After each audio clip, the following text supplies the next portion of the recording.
So let's sit and grow.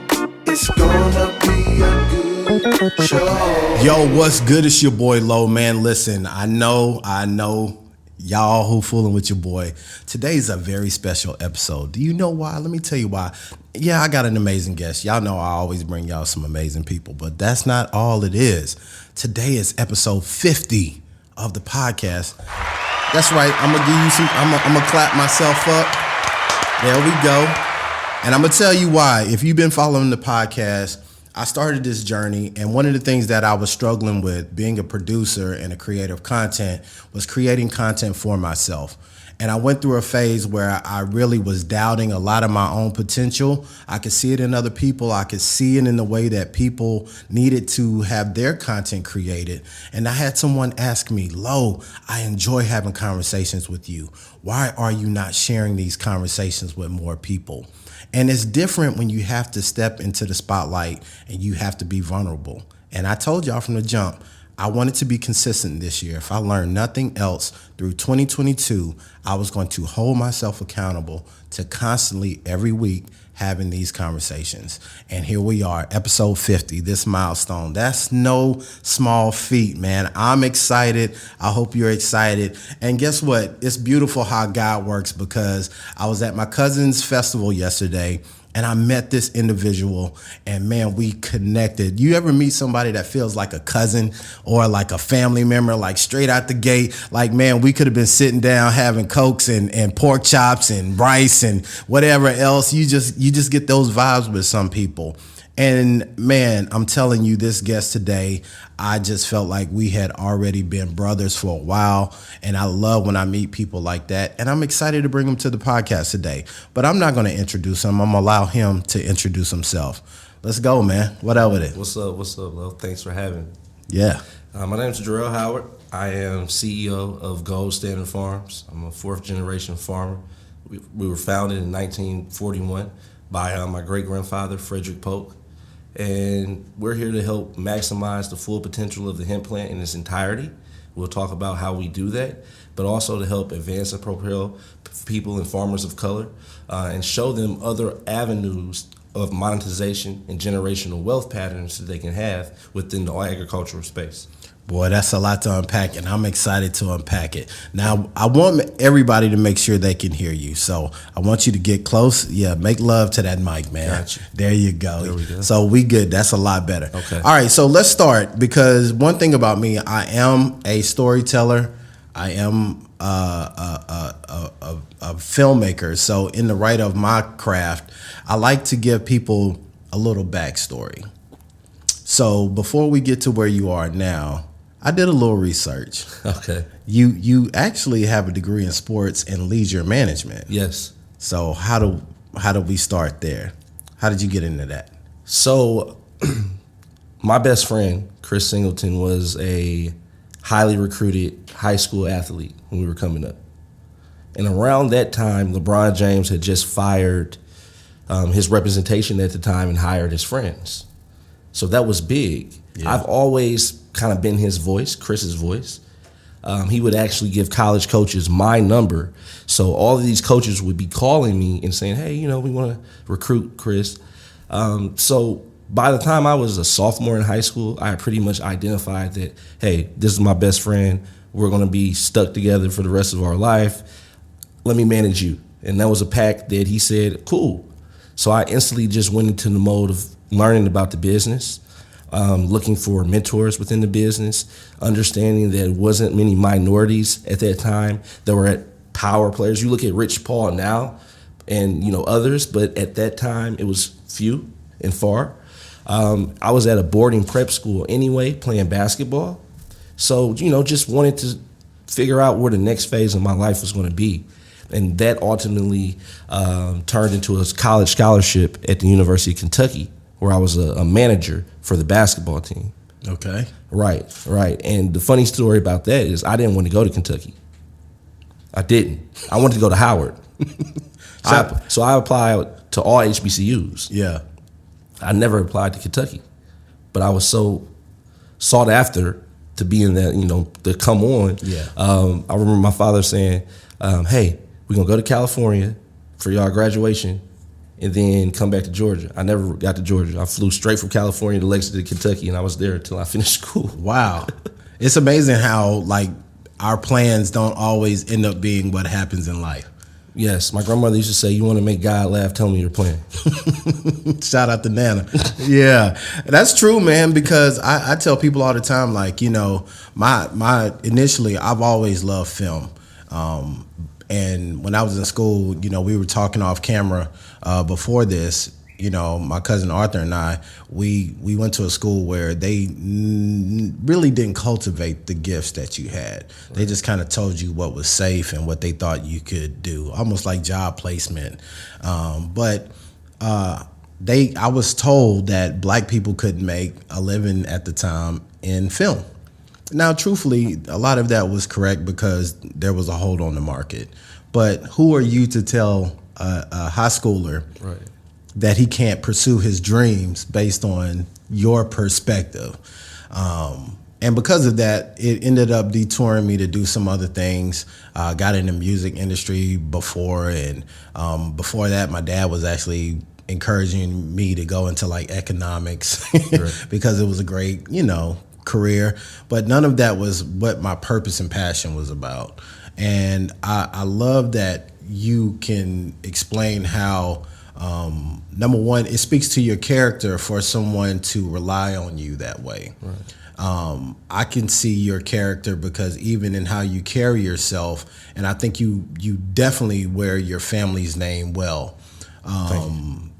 It's impressive, and it is, I guess you would say, imprinting. Now, what do you, when you talk about you going to Kentucky and you know, changing plans, how did that started to put you on the path you're on today? Learning about the business and understanding if you are working for someone, that you have to abide by their guidelines. Mm-hmm. So here's something that happened when I was at Kentucky. The coach that brought me in got fired. So at 19, I'm sitting here figuring out, okay, I'm on a scholarship to be a manager, and the person who just brought me in has been fired, and I thought that he had the control. You saying something right there. You get it? Yeah. So now I have to figure out, how do I stay? So I was always a student manager that the players could relate to, right? And I told them, like, hey, whoever the new coach is, just when y'all have a meeting, because they're going to have the meeting, just remember me, shoot me up. Okay. Coach Cal gets hired. Okay. We laugh about this now. It wasn't funny at the time, though. And he says, in all my years, I just interviewed 22 students and 22 players, and at least 19 of them mentioned a manager. So I said, yeah, you know, I was on scholarship.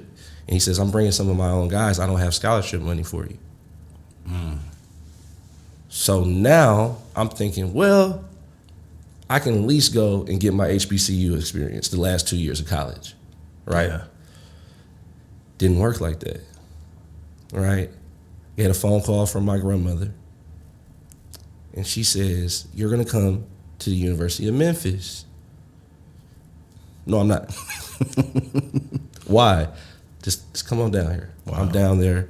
One of the assistant coaches that was at Kentucky got an assistant coach position at Memphis and said, hey, I know this kid. He's really great at what he does. I think that he can help our staff. And my grandmother wanted me to be at least 2 hours closer to the farm because she was getting older. And at the time, I didn't know that she had just got diagnosed with dementia. Wow. Right? Yeah. So to answer that, kind of ownership was in the air. And I think learning or having that experience at UK where they fire you at 3 o'clock and tell you 5 o'clock, you got to get all your stuff, you got to be gone by 5. Yeah. And then, you know, not knowing if they're going to get your scholarship picked up, and the coach says, hey, I'm glad the players like you, but I can't pick your scholarship up. I didn't like that feeling. I wanted to be able to control my own destiny. Let's take a pen right there because I like these podcasts to be interactive. I like to unpack that. So you were building a name for yourself, even with your credibility, you having the backing of people who are influential to the success of the organization. Right. Sometimes that's still not enough. Still not enough. And even in that, you trying to use that influence and barter, because a lot of times now, society will have us think that everything is instant gratification. Right. Oh man, I deserve a trophy because I showed up. I deserve, to be promoted because of X, Y, and Z. You're telling me that you can have all of those boxes checked and it can still go the wrong way. It goes the wrong way. What I learned that day was it's about relationships with people, and he wanted his people in that position. And I can't fault him for that. Yeah. At the time, at 19, what? Regardless of how it affects your life. Yeah, regardless of how it affects your life. You can stay a manager, but you got to pay $28,000 a year. Yeah. I don't have that type of money. I come from a farm family. But then someone who you probably thought would be your least advocate goes away. Mm-hmm. Grandma wants you there, needs you there. And it all works out to where now you are closer to home. Grandma gets what she needs. You get what you need. Right. And now the farm becomes more prominent in your life. Right. So let's talk about that. For sure. So you're at the University of Memphis. Yeah. Back in Tennessee. Back in Tennessee. You're getting closer to actually graduating. Right. Grandma is going through her transition. What is that like for you? The first day I got to the house and she asked me who I was, crushed me. Wow. Now this is somebody your entire life has been a pillar. Yeah. It crushed me. And I'm the only boy out of her grandchildren. I still, Oh, you gotta, yeah, that's big. Cause she knows she's looking past her children to the future. Mm-hmm. I love this. So grandma, and look at God's timing. She knows, hey, I may be dealing with some stuff. So let me get my baby boy, grandbaby boy, right, in place for what I need him to do. Right. But at the time, I'm not thinking about all of that. The only thing in my mind is Chris is now at Florida State. He's Defensive Player of the Year. We're getting calls from everybody. So I'm thinking, okay, I got to finish school and we got to do the sports management. I'm not even knowing the guy that's putting it in the air that, no, you're going to the University of Memphis because ultimately you're going to be living, Oh, you're good. You're going to be living back in Martin. Yeah. In Martin, Tennessee, where because it's so the racial tension, as you know, I never wanted to just be there. I wanted to make sure business was handled and leave. So you said racial tension, mm-hmm. and in the town your grandmother resided, mm-hmm. was high. Yeah, it's always been like that. So there's always been a conflict between I guess we're talking blacks and whites. Mm-hmm. About 65% Caucasian. Right. And what does the tension primarily stem from? Lack of resources. Right. Everybody just trying to survive. Yeah. I've got friends who've been working for Hamilton Riker, which is like a job placement, like part-time. I got friends who've been working at the same lawnmower manufacturing company for 10 years on a part-time. That kind of, yeah, I see what you're saying. Yeah. You know? So the lack of ends up making it more prevalent for drug use, you know what I mean? Not high crime rate, but still people of color going to jail, mm-hmm. right? And it's a revolving cycle. On the road where our farm was, if you go right up before the tracks, you used to see the alcoholics, and they would just drink all day, right? And we would ride our bikes through, and it'd be like, dang, I never wanted to be like that. And then to come back, I'm 32, and now I see people that some of the same people that I rode my bikes with on that same corner doing the same thing all day. Now they're the result of what you wanted to avoid as a kid. And yeah. Man. So you wanted to escape all this. You were working to escape all this. Yeah.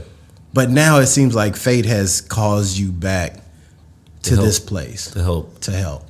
And that's why if you look at our website, when we were wanting to adopt a mantra, I really thought hard on it and said, you know what? I want us to be a better solution.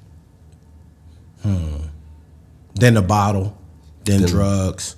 Yes. Then all of the other things. Now you're 30. Like I want people to really understand.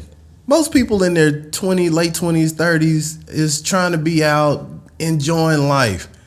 You get served something, man, that most people I just be real, would just say, I don't want no part of this. Right. I don't want to come back here, man. I love you, Nana. I love you, Grandma, but yo, you can come with me. Right. But I don't want to do this. How do you prepare for that? Like, how do you keep yourself developing but still having this tie to the past of what you were trying to escape? So when growing up, a lot of my grandmother's siblings, her brothers, were very successful in business. So during the winters, they would work. The summers, family was always in Martin because, the crops are there. Yeah. And one of the things that my Uncle JD, who was the first millionaire in our family, taught me, he was like, listen, it's a responsibility when you move on and you start to have success. My success came in the realm of the sports. So at 21, I'm traveling, I'm living in Miami and Fort Greene, Brooklyn, and all of these different places and learning, right? Because when I got into business, it was a lockout. Yeah. So the one client that I had was like, I'm traveling. So we're literally for 8 months staying here and there and meeting people and just learning. Yeah.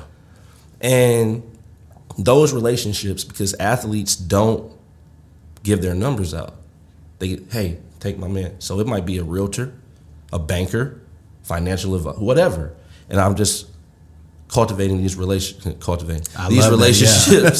over the years. Yeah. Not really knowing that they're going to be possible investors, possible buyers for really what my purpose is. I really believed that my purpose was in sports management and representing athletes of color and getting them great deals. I thought that that's what I was doing. Yeah. But then when you start seeing the turnaround of these same athletes becoming broke after 4 years, yeah, and none of the ones that I was with, but just the statistics going broke, it's because the lack of education. A lot of these gentlemen are first generation millionaires, right? So because our first generation millionaire was John David Polk, yeah, I was able as a child to ride with him and have these convos. We talked about it. He would have me in this Lincoln Continental and say, hey, he had a real song. Hey, I wonder how much they want for that house right there. Yeah. What do you think that piece of land go for? I'm 15. I don't know. So he's grooming you. He's grooming me. You are unaware of it. I'm unaware of it. Yeah. Right? But then I started, by the time I was 19, 20, I would ride and, they got land. To the point to where when Chris was deciding on if he wanted to build a house or buy it, he came back and was like, yo, I'm about to purchase 20 acres. He was 22 years old, and now at 10 years later, the value for that is through the roof because where he purchased it at in Georgia is the #1 area where people are moving to. Yeah. But all of that, those rides came from the rides in the 90s and early 2000s with my Uncle JD, and he's just picking out, okay, I like that. I'm going to write this number down. I'm going to make an offer.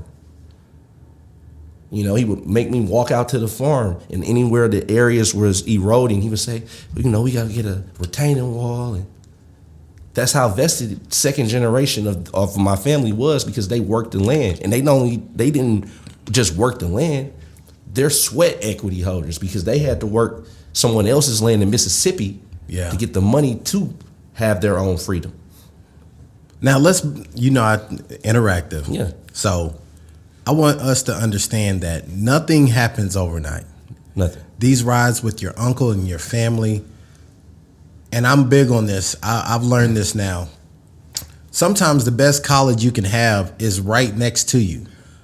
The lessons that people have learned, the things that they've experienced, that you can actually get for free. Right. You just got to pay time.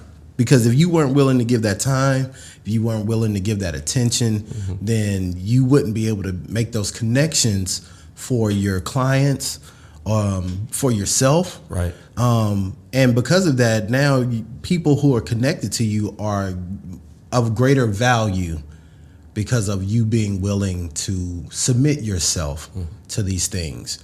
And I also want to shout out the fact that one of the things that was very impressive to me was the wealth of your family. I like how you said the first millionaire in my family. I don't know if y'all caught that. The first millionaire in my family. Because what we don't see a lot of is people, and I say this in the most respectful way, everyday people Right. who are millionaires. We think they're like a millionaire is almost like a superhero in our culture. Right. If it ain't Kanye, if it ain't, but it's some black folks with some money. Yeah. I mean, where I'm from, if you had 20,000, you were a millionaire. Where I'm from, in a Nike box, you was the man. Yeah. You know what I mean? Yeah. So yeah, you got a solid bill. You know. Yeah. Yeah, but it's possible. It's very possible. And we have some young guys in the studio today, and I want them to be able to hear like, yo, in this, you were a kid when your uncle was a millionaire, and you said the first. Yeah. So in conversation, you could literally be next to the opportunity that you need. Just because it's not in a magazine and it's not being flaunted, you Right. never know some answered prayers, I guess that's the best way. I'm gonna use my mama saying. Some answered prayers are standing right next to you and you walk by them every day. Right. You just gotta be open to these things. You have to. So now you're using these things that you learn. You're using the farm. You're more involved with the farm. When did it take? Because you have your own farm, Right. Also, Yes. we're gonna get to that. Reasonable doubt campus. That's the name of that. There was a lot of doubt when I said I'm leaving sports management to farm. Because you were being successful. I was being successful. I finally worked. I'm not going to give them credit, but I finally got a job with the company that I wanted to be with Yeah, and got furloughed right as the pandemic happened. and this was your goal, so it wasn't Yeah. on them. This was something you were seeking out, Yeah. and you worked your way into where you wanted to be. Yep. And then God said, "Nope, Yep. you keep trying it that way. Yeah. I got different plans." And I had already been doing my R&D for the CBD side because I had to present to my family. Yeah. So when that happened, I wasn't even mad. I just said, "Oh, you know what? 10 toes." You know, like I have to just do this all the way in because he keeps telling me, "No, ownership, ownership, ownership." That's what your great grandfather fought hard for. And this is something that is embedded in your family. Yes. Yes. Now, what freedoms let's talk about it. What freedoms come with true ownership? Man, that's a really great question. I think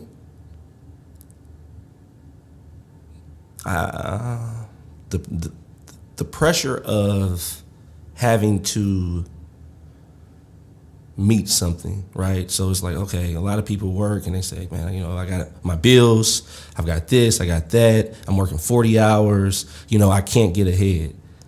With owning land, if I want to lease it out to someone, I can. If I want to create a development, I can. If I just want to sit outside and barbecue and invite my friends and family, I can. Because one of the things that we learned in our family, cash. Yeah. We want to just cash out completely. We don't want to take any loans. We've never had any loans on anything that we purchased. It's outright. Oh, seriously? It started with Fred Polk. Yeah, so 1931, he was in Grenada, Greenwood, Mississippi as a sharecropper. Okay. 40 years old. Hold on. Yes. We got a new generation that listen. Okay. Explain sharecropper, because that's not a term you hear every day. Okay. Well, history lesson. Yes. The most successful time for black people was there was a 10-year gap between Reconstruction. Okay. We started to acquire land, a lot of land. A lot of land. The 1921 census, it was 1.5 million African American farmers. You also had 15 to 20 million acres of land accumulated, and we made up 15%. But back to that 10-year, the first 10-year gap, when we started to monetize and buy land, they hit you with something called a black code, which essentially would say, hey, if your father or father's father did an X, Y, and Z, which was ownership, right? You have to do what they did. In that case, sharecropping comes along, right? Where it's like, hey, you don't own the land, you don't own anything, right? Slaves didn't own anything. Come here, I'll pay you a penny. So I'm paying you, but I'm paying you a penny, right? And you can stay here, and I'm gonna tax you, and I'm gonna charge you for this and charge you for that. That was that's what they did back then, right? And look it up so you can get a true definition of it. But essentially, it's just land lease. You're working for free, really a penny on a dollar. All right. A new form of slavery. Oh yeah, for sure. And he's sharecropping. He goes to get some food for the family to prepare, and in there is an ad, a for sales ad for 55 acres in Martin, Tennessee. All right. He doesn't own a truck at the time. He borrows someone's Ford Model T. Yeah. This is in 1931. And he drives up to Tennessee, and with the couple $100 he had saved in the handshake agreement, the guy said, I'll sell it to you for $3,000.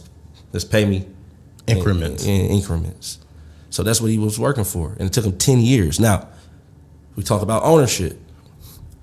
Today we live in a society where everything is now convenient. That it is. Right? Sometimes I don't like social media because I look and I say, well, wow, everybody's a millionaire. It's so convenient now to be a millionaire, right? Yeah.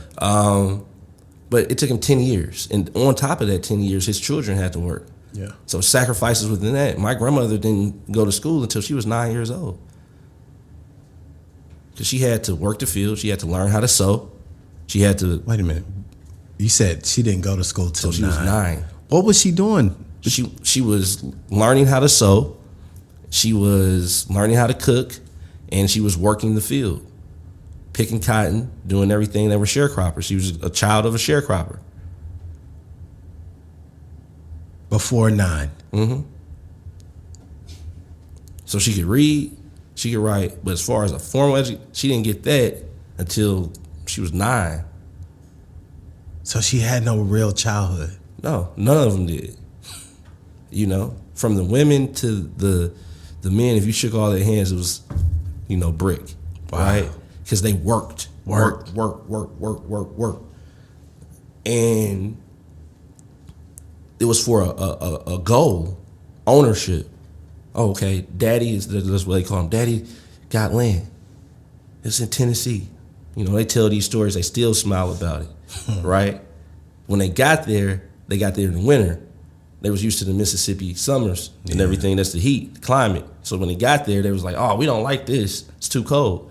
So my great-grandfather said, well, if y'all don't like it, then give me until this harvest. And if you don't like it, we'll go back to Mississippi. Right? Yeah. And my great-grandmother said to them, no, I don't care if they like it or not. I'm not going back to work for somebody else. This is your great-grandmother? This is my great-grandmother. I'm not going back. They'll learn to understand what's going on. And by the spring, they said, oh, everything was beautiful. And people kept coming up and saying, oh, hey, y'all own this? So that's when they started seeing that, oh, they don't own anything in this community. We were the first. Wow. He had a general store on that farm, right? Yeah. The only thing that we did not produce that we would have to buy is like flour but everything else was self-sustainable. What year was this? This was 1941. 1941. It took him all through the Depression to save $3,000 so he can buy it. But the rule that he always said was pay cash outright. I don't like owing the person anything, because as a sharecropper, he would have a beautiful harvest, but then when he gets his, hold on, I owe you for this. So he had always said, no, I'm not. Once I get my own, I'm not owing anybody anything. Yeah. The same thing happened with his sons. Once they migrated to Chicago, my uncle JD, how he became a millionaire was he worked at a print shop for an Italian entrepreneur. And they used to print obituaries and take them. They had contracts with the funeral homes, you know. And I think it was around the mafia wars and all of that. So they were making money. So what he did was he told his younger brother, hey, why don't you come up here, get a job. Let's try to find a building. I can get the equipment. We do our own print shop. So then Uncle Sal goes up there. Yeah. And then Fred goes up there. Junior goes up there. So now my great-grandfather said, hold on.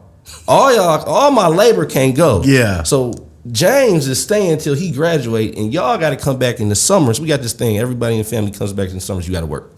So y'all got to come back in the summers and work. No, we ain't even debating about it. There's nothing to talk about. Right? So the Polk boys get up there. They started to put their money together. They buy a building on West Division Street. I just learned about the history of Division Street here in Biloxi, right? Yeah. And they bought a building. And in the building, they had an ice cream parlor, hair salon, and they went and got baby brother James. And they said, look, now James is the second millionaire. So yeah, they said, look, you're going to take over the print shop business. You're going to pay us rent. Now you a tenant. The older brothers, yeah. The baby brother. So taught him everything about printing. He opened up JP's print shop that was on the south side, and he took the same blueprint. He went to all of the funeral homes in the hood, and got contracts. And unfortunately, as people started taking our own people away, he was able to monetize. But always ask the question when the homeboy came in there to give them a stack of money for an obituary, when y'all gonna stop doing this? Because even he retired at 50 because he said, I can't keep making obituaries for us. Yeah.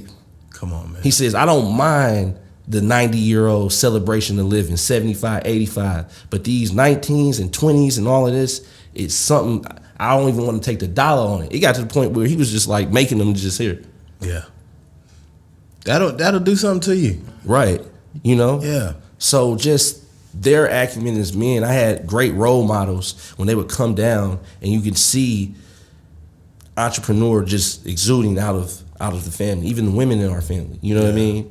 So we've always just had a knack for saying, okay, we want to have ownership, because that was our way of, I guess, wearing the badge of Fred and Eloise Polk and saying, hey, we're from this family. Yeah. Where ownership has meant the world to us since 1941, and we stand on it. And my goal now as CEO is to ensure that my family can help provide those opportunities to other families in need, so we can see another 80 years of excellence. You get what I'm saying? Yeah.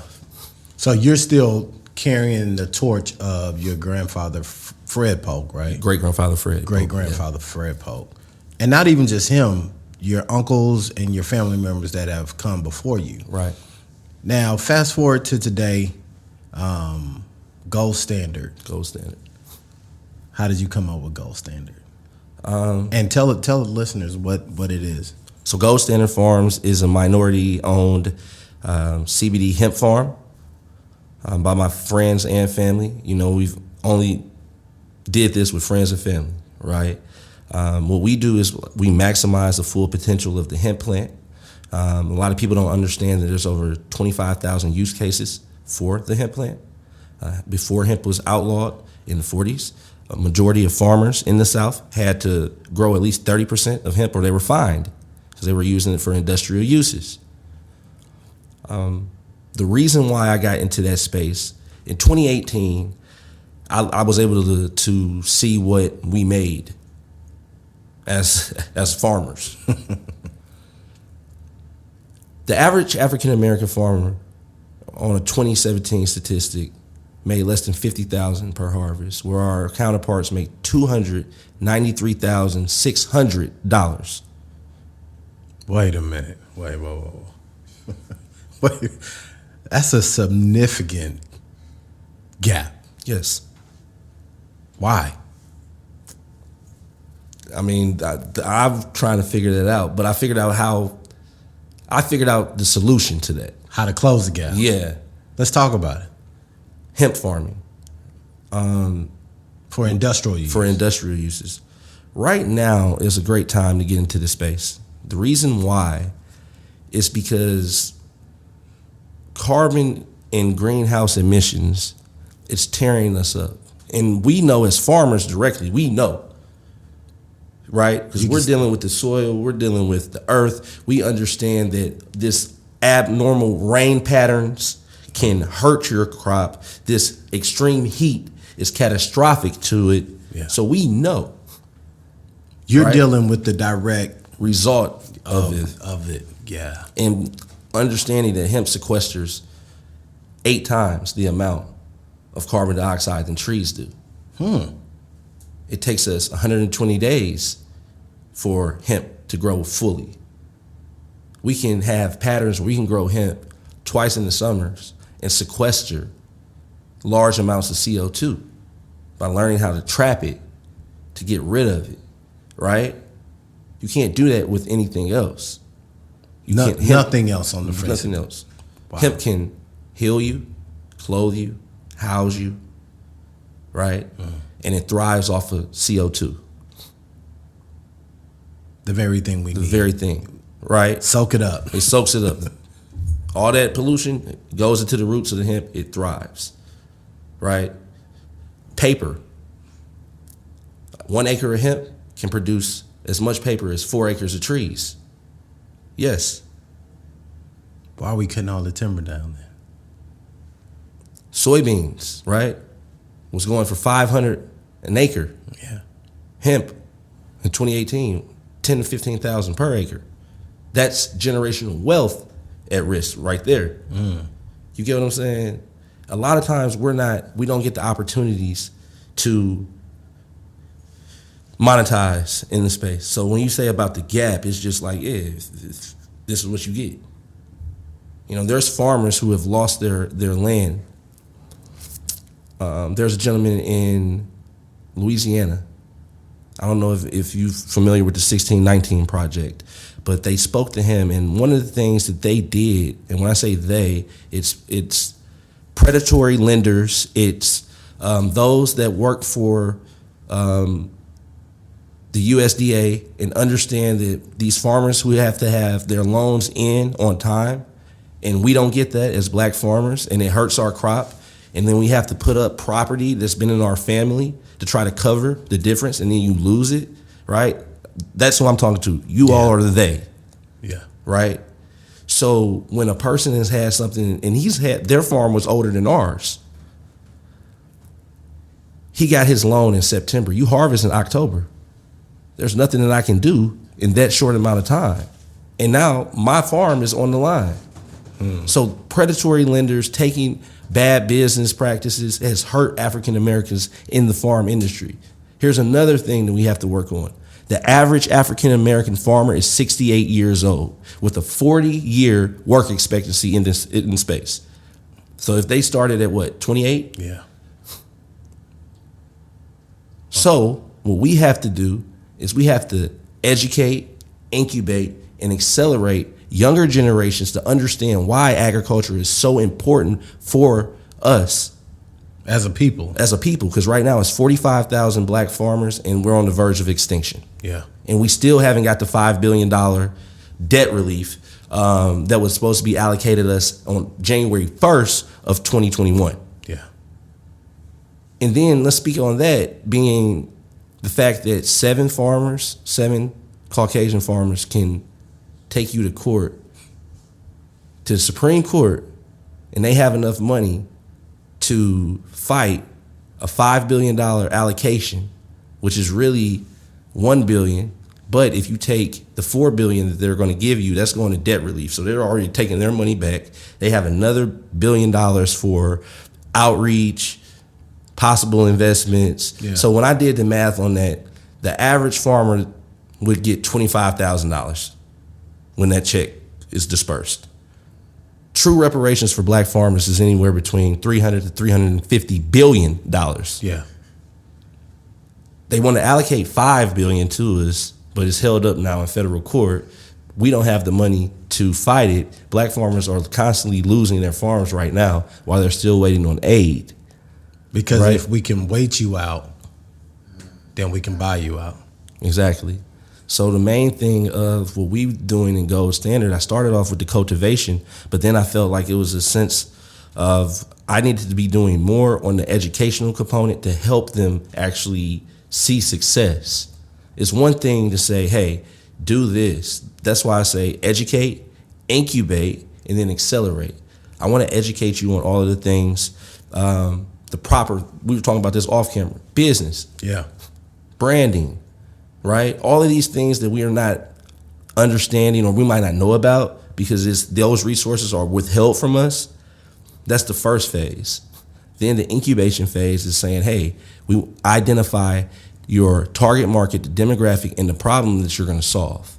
And we're going to help you with that. But the acceleration has to come within funds and building a black economic ecosystem where we can support and say, okay, this is a great idea, young brother. I want to put X, Y, and Z behind you, and I want to have these resources behind you so you can get to where you want to go. I don't want to ever be an anchor.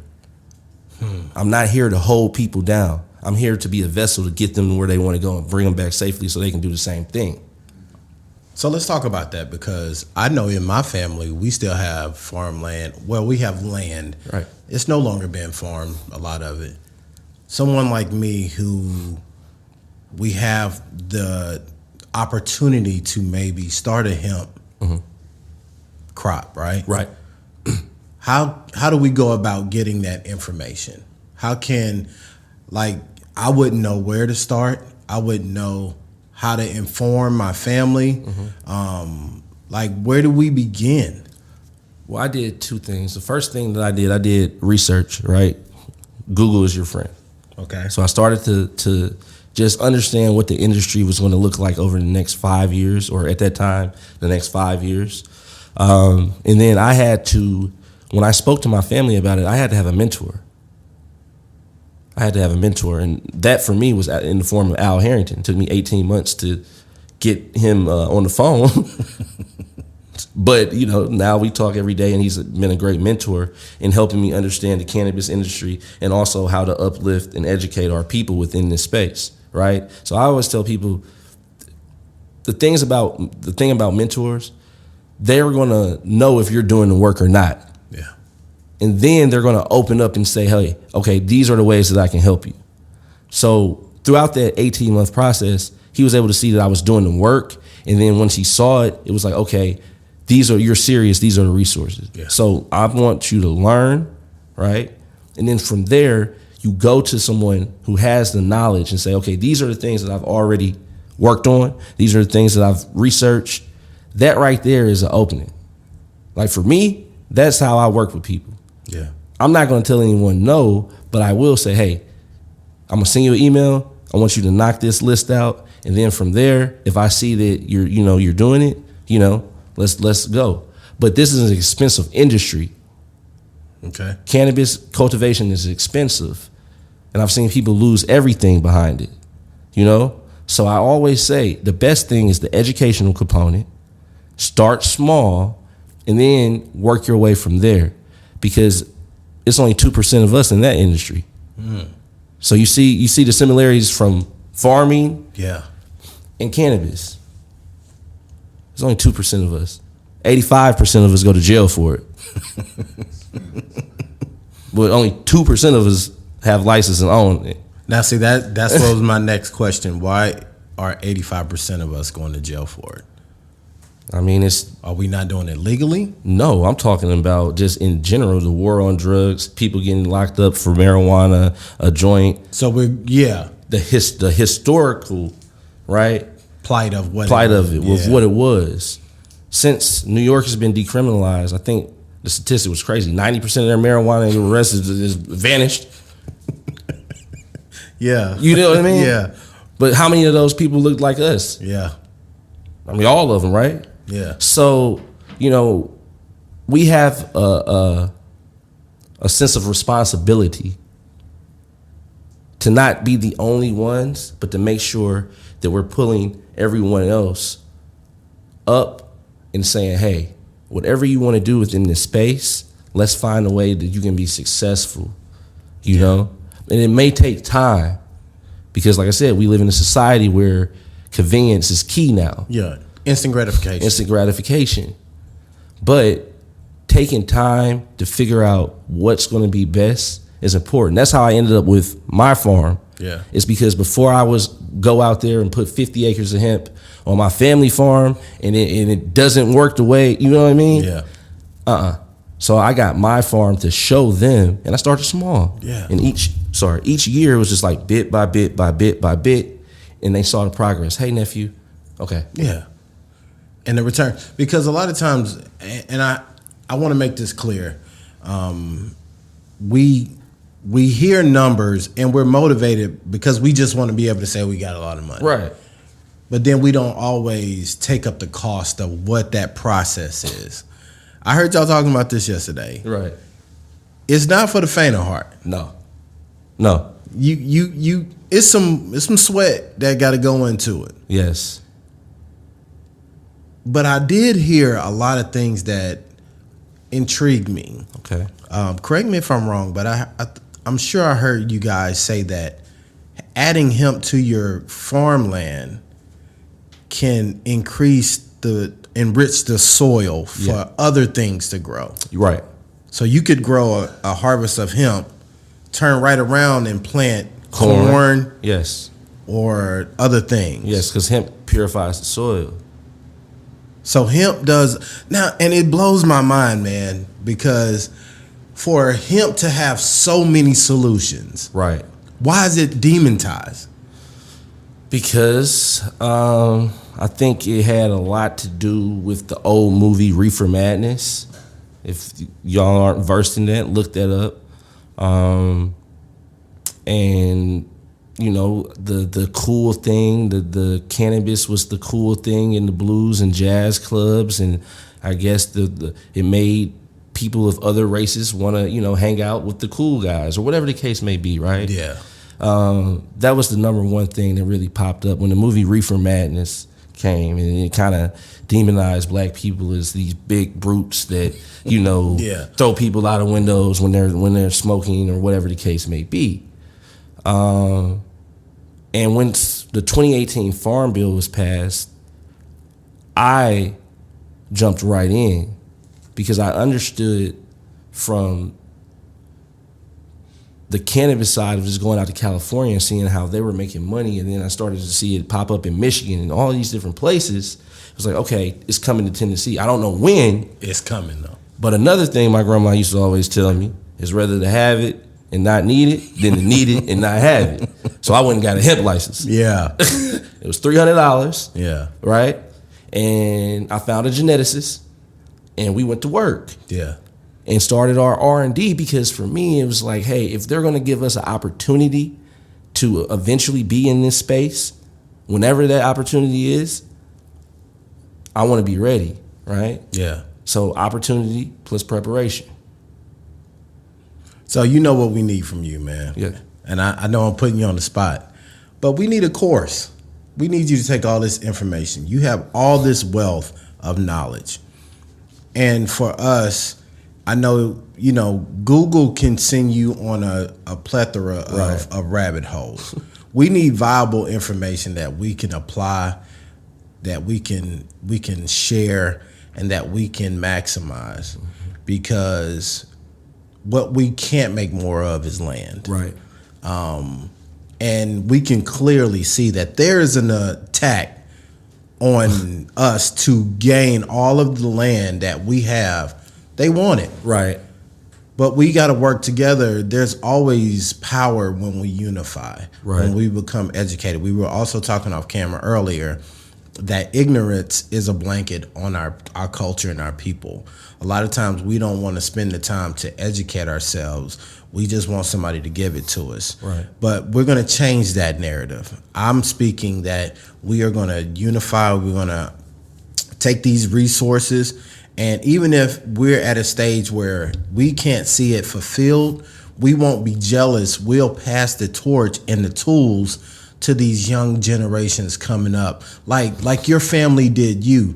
I still shout out your grandmother because she had enough insight to see and enough life experience to know that I may not be able to do it with my kids, but let me give this torch to my grandson, who will be able to see it all through fruition. But here's the thing, my children will still benefit. And we talked a little bit about that. Y'all have it set up, and you know, man, there's only so much you can talk in one podcast, but I really want you to come back at some point and talk about the business of how we secure generational wealth. Right. I think what your family does and has set up is something we all need to understand. One of the biggest things that tears black families apart is when the matriarch or the patriarch passes, we get ugly with each other over finances, Right. what was passed down. Right. Like, it's not uncommon for us to say, Auntie so-and-so and Uncle Junebug don't talk no more. Right. Because she felt like he got the house that she deserved, and so forth and so forth. But the fact of how you guys have leveraged the property and assets to be something that remains within your family is what we need in all of our families. Right. I don't care if it's $20,000. $20,000 in the right investment can become $1 million quickly. Right. We got to start seeing the bigger picture of what these things mean to the following generation. Right. And I love that you always speak about what's coming after you. I want to be able to do that with my family, my kids. I'm telling them that now. Your decision just to have fun, life is not always about having fun. We just want to be out on an island. We think it's just all about that type of deal. But I grew up with kids of millionaires. They're taught entitlement. Right. This ain't your money yet. Right. If you ain't doing stuff that's good for the family, if you're not building yourself to be an asset, you're not getting nothing. Absolutely. Absolutely. And that trust fund will dissolve right back into the very thing that the family needs. Right. And I think we got to get that. We got to have more conversations about that. Man, I hate that time is coming short. But before, I want to give you a little platform to plug anything that you got going and that you want people to know. For sure. First of all, I would like to shout out my family at Blue Organic, Art and Shayna. They look, I've had a blast here. Okay. Yeah. And I'm coming back, you know, because I love the fact that what they're doing, how they're educating and knocking down the stigmatism against cannabis and saying, no, CBD cannabis, these are the benefits, and this is how it can help the community and create generational wealth opportunities for people of color who have been prosecuted and persecuted by the plant, okay, or for the plant. Al Harrington at Viola, great mentor, great partner, has done great things in the community and helping us identify how we can do the same thing. And also just, you know, anyone that is trying to advance and propel themselves, you can follow us on Instagram at Hemp Campus. Email is on there. Any way that I can help you, I'm here. I'm here to be a vessel. You're not burdening me with anything, because it's going to take a community effort for us to get to where we need to be. And strength is in numbers. I know it's cliche to say, but we really have to adopt that mindset and create our own economic ecosystem. And yeah, I'm just thank you for the opportunity, Lo, to speak and, you know, get our story out there. Hey man, I've been very impressed and very inspired myself. I'm gonna say it again. I need y'all to go out and support. We need a course from this brother. We need to be able to go ahead. I'm sorry. We are doing that. It's going to be called the Healthy Economic Momentum Push, and that's hemp for short. That's good. And that'll be in collaboration with our good brothers at the Cleveland School of Cannabis and Al Harrington of the HarringtonInstitute. So be on the lookout for that, and I promise you it's going to be worth it. We're going to make sure that we're impacting, and we're going to bring it down here to Mississippi and make sure that our people are getting what they truly need, and the wool is not being pulled over our eyes. I love that, man. I love it because, as you know, like I constantly say through the podcast, I want this to be a learning podcast. It can be entertaining, but I also want you to leave better than you came. So if you're listening still at this point, I hope you're inspired. I hope you are finding yourself just on fire to go out and improve your economic situation. Like, man, there's so much opportunity in this world, man, that we often just let slip through our fingers. Mm-hmm. And I heard somebody say yesterday that you may not have the full 50,000, but you could be a part of a group that could come up with 50, right, and then grow from there. Right. Sometimes you just got to connect with people that are of like-minded attainment. Yeah. Sometimes it's just like, hey, man, this is what I have to give. And the same thing with my mentors. When I first got into the industry, man, I had nothing. I was a kid from Mississippi. They were like, man, look, if you're willing to do this, and this, man, you can be in the room. Right. And because of that, being in the room, doing the work, doing the sweat equity, people saw I was serious about what I wanted to do. It's the same thing. My first, one of my first business mentors was a Indian man by the name of Harry Patel. Mr. Harry came here. He had nothing in his pocket. He built himself up. Now he owns multiple Hilton hotels, and he's a multi-millionaire. Right. But Mr. Harry wouldn't give you a dime. He would give you knowledge. Right. And he would tell you, if you apply this to your life, you will. If I can see you work, I'll keep giving you information of knowing how to keep your finances flowing. You should always know how much you're worth every day and what your assets are worth. And that kind of mindset changes how we see the world. Right. It changes how we interact with people. It changes how we value people and the relationships that we have. A lot of us have developed these parasitic relationships because I just know you got something that I want. I don't really want to give you nothing. I just want it for myself. And we got to change those mindsets. So, man, I thank you again for coming on. I want to shout out again my cousin Art, Blue Organic, and their team over there, because, you know, he had a great festival, man, and I learned so much. If you did not attend this year, y'all got to check out Blue Organic and the Cannabis, man, that was on yesterday. It was beautiful, man. Very. And you coming back, you gonna fool with us some more. You a cousin now. We cousins now. Cousins. Yeah, man. Sure. So until next time, man, listen. If you enjoyed this, shout out to the Loyalty Crew. I just want to tell y'all, man, how much I appreciate you. Your new Patreons, man, I love y'all. I love how y'all are supporting. You can always connect with me on my website, aloysiusballard.com, and hit that Patreon tab. I'm trying to bring y'all more content like this, man. Matter of fact, we want to take the cameras, all these cameras and stuff. We want to go out to the farm. Y'all ain't even get all you could get from Jarrel today, man. I'm telling you, there's so many stories. There's so many amazing people that y'all need to hear from. And when you support me, when you support this platform, all of it goes into creating educational content like this, man. I work a 9 to 5, man. I got money. I'm good. I want to put it back into your lives. I want to sow back into you. So it's a 360 situation, man. So check that out. And until next time, man, I'm going to get up with you. It's your boy Lo. Tell him bye, man. Bye.